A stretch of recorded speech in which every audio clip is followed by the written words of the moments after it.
युक्शी को मिस्टर येन कुछ छोटे मोटे रोल्स दिलाते हैं, जैसे कि एड में एक रोल दिलाते हैं, एक म्यूजिक वीडियो में किसी एक्स्ट्रा कैरेक्टर का रोल दिलाते हैं और यहाँ तक कि जोकर का रोल दिलाते हैं। एक मेकअप आर्टिस्ट उसका मेकअप कर ही रही होती है कि उसे बार बार बुलाया जा रहा होता है और वो मेकअप आर्टिस्ट उसका मेकअप आधा छोड़ के ही भाग जाती है। वहां से एक और क्रू मेंबर जा रहा होता है तो यूची पूछने लगती है, मिस्टर यू का ना अभी भी मेकअप बचा है, आप ऐसे भाग क्यों रहे हो?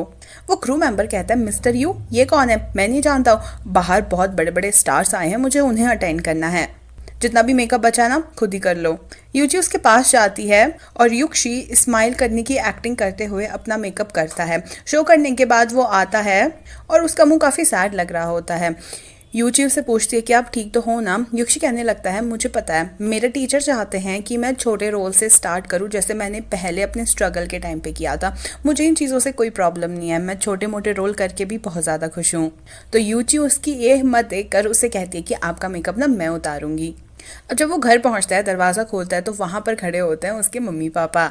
उसकी माँ को उससे कोई मतलब नहीं होता, वो सीधे यूची के पास चली जाती है और उसके पापा भी सामान उठा के ले आना अंदर कह के सीधे यूची के पास भागते हैं। अब बातों बातों में उसके माँ बाप ये कह ही देते हैं कि हमें ना तेरी गर्लफ्रेंड के पापा यानी कि यूची के पापा से मिलना है। यूची काफ़ी ज़्यादा मना कर रहा होता है और यूची भी बहुत अनकंफर्टेबल लग रही होती है, पर उसके माँ बाप के बार बार कहने पर वो लोग लंच पे मिल ही जाते हैं। अब युक्षी के पापा एक बहुत ही पुराना सा एंटीक पीस गिफ्ट करते हैं यूची के पापा को और उन्हें वो पीस काफ़ी पसंद आता है। पर जैसे ही युक्षी के पापा वाइन गिफ्ट करते हैं यूची के पापा को, यूची के पापा का तो खुशी का ठिकाना ही नहीं रहता है। बातों बातों में युक्षी की माँ भी बोल पड़ती है कि हम यहाँ पर यूची और युक्षी की शादी कराने आए हैं। युक्षी की गर्लफ्रेंड इतनी अच्छी है कि हम चाहते हैं वो ही युक्षी की गर्लफ्रेंड से वाइफ बने। और फिर यहाँ पर चारों मिलकर ड्रिंक करने लग जाते हैं वाइन को। युक्षी तो देखकर बहुत हैरान होता है कि यूची भी इतना सारा ड्रिंक कर सकती है।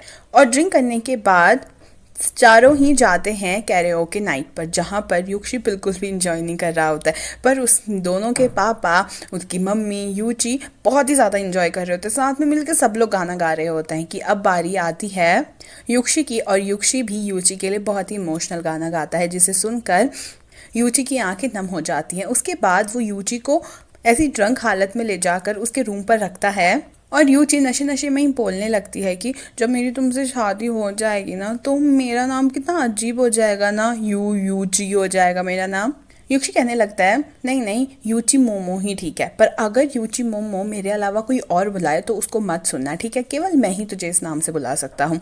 और यूची इतना कहते ही सो जाती है और बाहर जाता है जब युक्षी, तो उसको ये दिखाई पड़ता है कि जिस तरह से यूची ने वॉमिट की थी उसी तरह से उसके माँ बाप ने भी वॉमिट कर दी है और सुबह तक का बेचारा युक्षी सफाई ही कर रहा होता है। यूची जब उठ के आती है तो वो बोलती है, आप तो बहुत जल्दी उठ गई। युक्षी कहता है, मैं सोया ही कहाँ हूँ, तुम तीनों रात भर उल्टियाँ करने में थे और मैं साफ करने में था।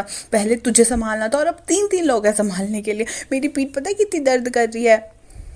और यूची उसकी पीठ को दबाने लगती है तो युक्षी यूची को अपने काफ़ी ज़्यादा क्लोज कर लेता है, थोड़ा रोमांटिक सा माहौल हो जाता है। पर तभी हम देखते हैं कि पीछे से उसके माँ बाप इन दोनों की इस तरह से फ़ोटो खींच रहे हैं और जैसे ये दोनों पीछे पलटते हैं उसके मम्मी पापा सफाई करने की एक्टिंग करने लग जाते हैं।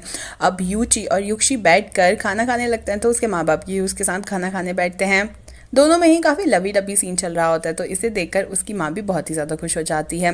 युक्षी पूछने लगता है कि आप यहाँ पे कब तक आओ, तो उसकी मम्मी पापा बोलने लग जाते हैं, हम अपना दूसरा बिजनेस ना यहीं सेटअप कर रहे हैं तो हम तुम्हारे साथ ना 2-3 साल के लिए रहेंगे, उससे ज़्यादा नहीं। दोनों ही हक्के बक्के रह जाते हैं कि इतने टाइम तक का ये लोग साथ रहेंगे तो हमारी रोमांटिक लाइफ का क्या होगा। तभी उसकी माँ हंस के बोलने लग जाती है, नहीं नहीं, हम इतने टाइम के लिए साथ नहीं रह रहे हैं तुम्हारे, मैं तो सिर्फ मजाक कर रही थी। असलियत में हम यहाँ पे युक्षी अपने बेटे की गर्लफ्रेंड को देखने आए थे और शादी कराने आए थे तुम लोगों की, बस इससे ज़्यादा कुछ नहीं।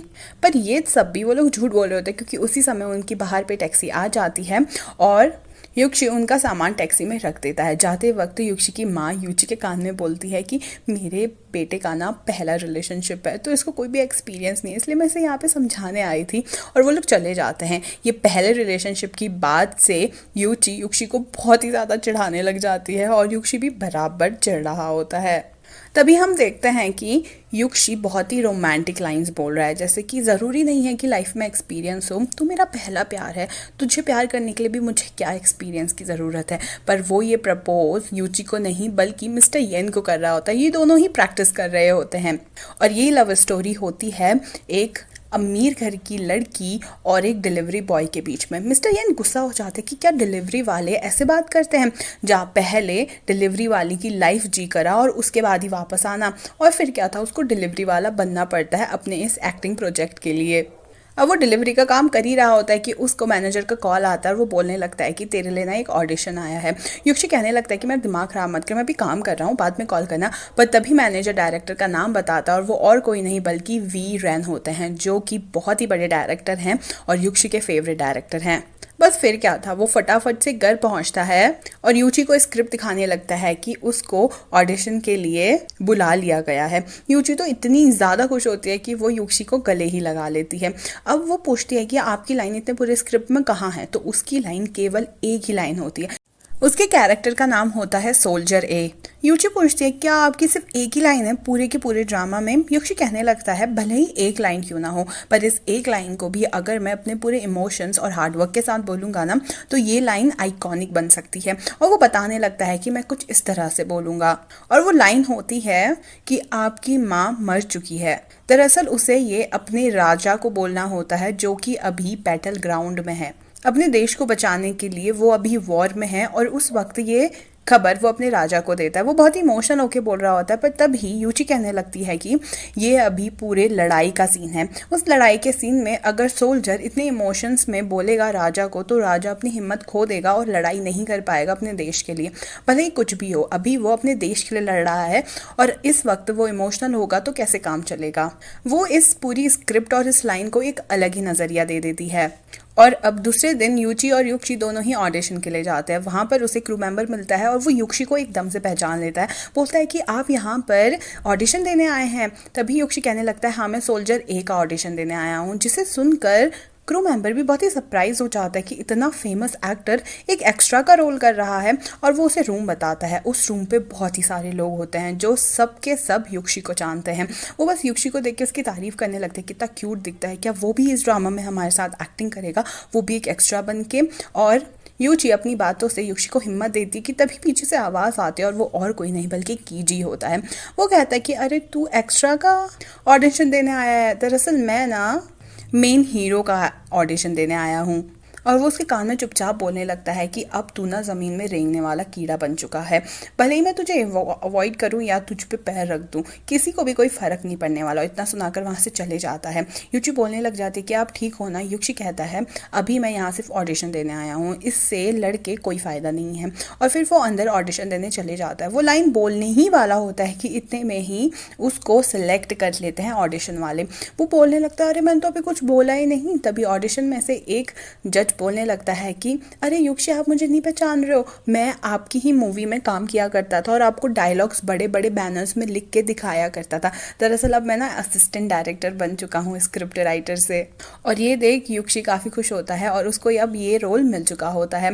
वो जा ही रहा होता है कि इतने में क्रू मेंबर आता है और वो बोलता है कि मिस्टर वी रैन ना आपको अंदर बुला रहे हैं।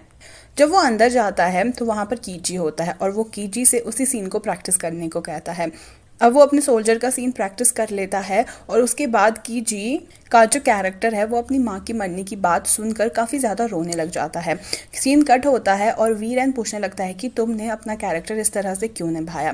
कीजी तभी कहने लगता है कि मैं जिस कैरेक्टर का रोल कर रहा हूँ वो अपनी माँ से बहुत प्यार करता था, और ये बात सुन के कि उसकी माँ मर चुकी है, ऑफकोर्स वो इसी तरह से रोएगा।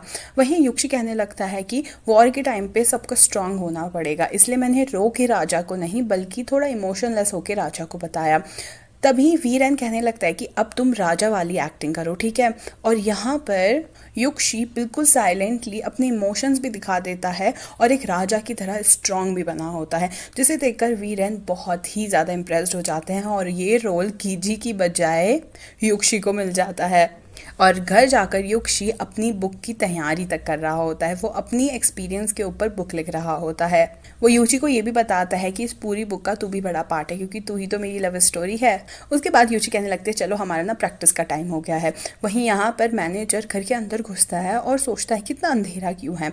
तभी युक्षी आता और कहता है कि 1 महीने से हमारे घर पे ना लाइट नहीं आई है, चलो हम बैठते हैं। और तभी युची कैंडल जलाती है, बोलती है हम लोग कैंडल जलाकर काम चला लेंगे। मैनेजर कहने लगता है कि ये सब क्या हो रहा है।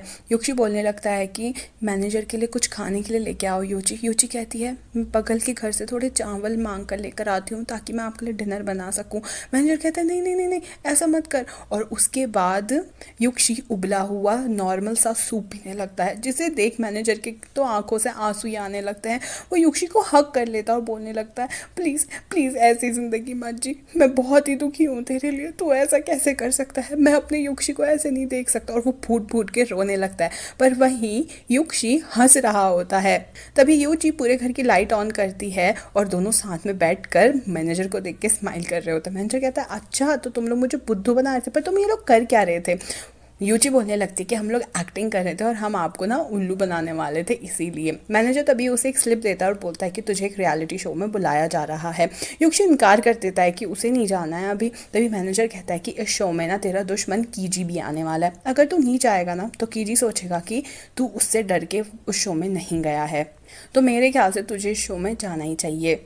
और फिर यहीं पे इस पार्ट का एंड हो जाता है। अब जो शो है जिसमें दोनों ही कास्ट हो रहे हैं वो शो आखिर कैसा होगा देखने के लिए अगर आप भी एक्साइटेड हो please subscribe to my channel. Thank you so much for watching, bye bye.